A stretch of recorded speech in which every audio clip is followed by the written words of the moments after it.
was my own cameraman today, or camera woman. Thank you, Pen.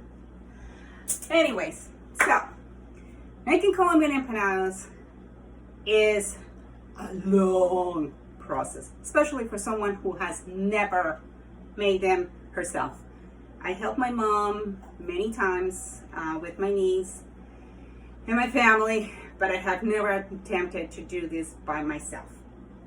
So I'm gonna make several videos to show the different steps. So the first step that I'm gonna make, I already have the meat cooking rather, here. Let me just lower this because it's a little crazy. So we have the meat being cooked right now.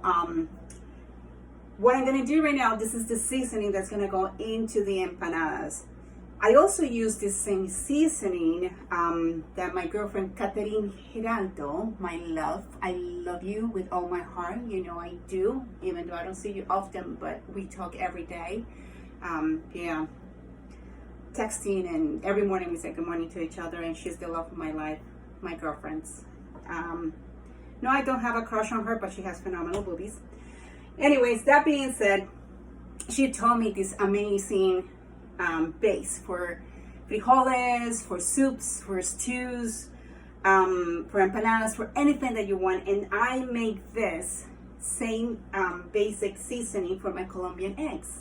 And it's, you know, you keep it in the refrigerator and you can keep it for about a month, as long as it's in a nice glass container and it's in the refrigerator, all the way in the back in the refrigerator. So I'm sorry, but chef, you know, cheers. Chef has to be hydrated. That's good. All right, so 1 cup of my favorite herb. I said seasoning before, but it's an herb. That's cilantro. And I already keep the red onions frozen in the refrigerator, pre-cut, because it saves me a lot of time. 1 cup of, or half a cup of, I'm sorry, oops, that one flew away. I'll pick it up later. Half a cup of, what is this? Red onions, chopped red onions. We have half a cup of scallions, also pre-cut, frozen. They last forever. They come very handy when you need them. They never go bad. These are fresh, but you can also pre-cut and freeze tomato. 1 tomato. Alrighty. We turn this bad boy on. Alright. At a medium heat. I don't like to use this spoon. I use my wood spoon. And then 1.5 cups of olive oil. You can use whatever oil you want. You want coconut oil. It might give a little weird taste if you use pure coconut oil, but olive oil is my go-to oil. Then we put half a cup of water that I forgot to pour before, but here we go. This to me is half a cup. So if you find it at Bed Bath & Beyond or at the dollar store, wherever you find them, Williams Sonoma, that's where I got these babies. They're fantastic. They're great. So those are my measuring cups. I use Sazon Goya almost in everything. So this will give a nice color. It doesn't have a lot of salt in the in this little Sazon Goya packet.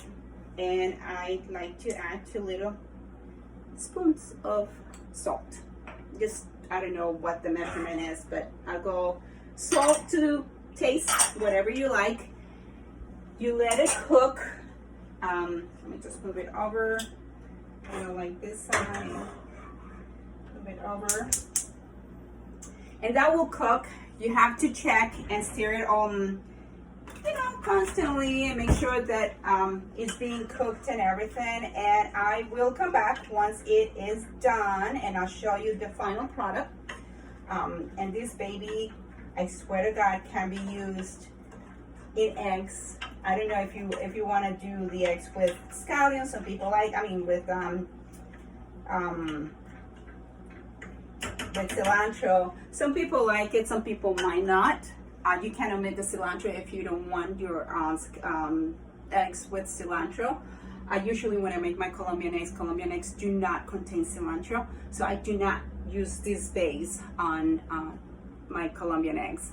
It's the same thing, same ingredients, except the cilantro for the Colombian eggs.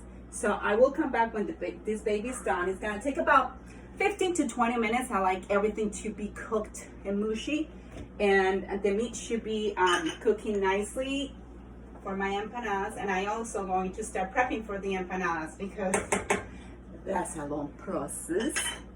I have to make the masa for the empanadas, and that's gonna be a challenge for me because I have really big carpal tunnel on both hands. But I'm going to do it because I want to show you the authenticity of the empanadas. I don't want to cheat. But I also got this Goya disc, empanada disc. I don't know how good they are. I never used them. I used the other ones, but they say made for empanadas. So hopefully I'm gonna make on both sides. I'm gonna make with my dough, and I'll be in pain all night, but that'll be worth it. And I will use the same, the Goya disc as well. So you can have two if you don't have in your supermarket, if you're not from New York or in an area that is difficult to find Spanish products. If you don't have the masa to make the casing for the empanadas from scratch, you can cheat and get whatever disc they sell in the supermarket. So hopefully your local supermarket has it. If not, you can find them online too. Anyways, so that is for now. My little sauce for my empanadas is cooking nicely, and I'll come back in a little bit once everything is nicely cooked, and I'll show you how it looks and how you can store it. But we're not gonna store it. We're gonna use this bad boy in our potatoes and our meat to make the stuffing for the empanadas. So the Colombian empanadas are stuffed with beef and potatoes. Others they put, people get creative. They put cheese and they put guava. It's delicious. They put chicken and ham and other stuff. But the basic Colombian empanada, the original Colombian empanada, is meat and potatoes. All right, so I will be back once the seasoning, my base is done and the meat is done, so that way you can see how the base seasoning for the empanadas looks. Okay, I'll be back.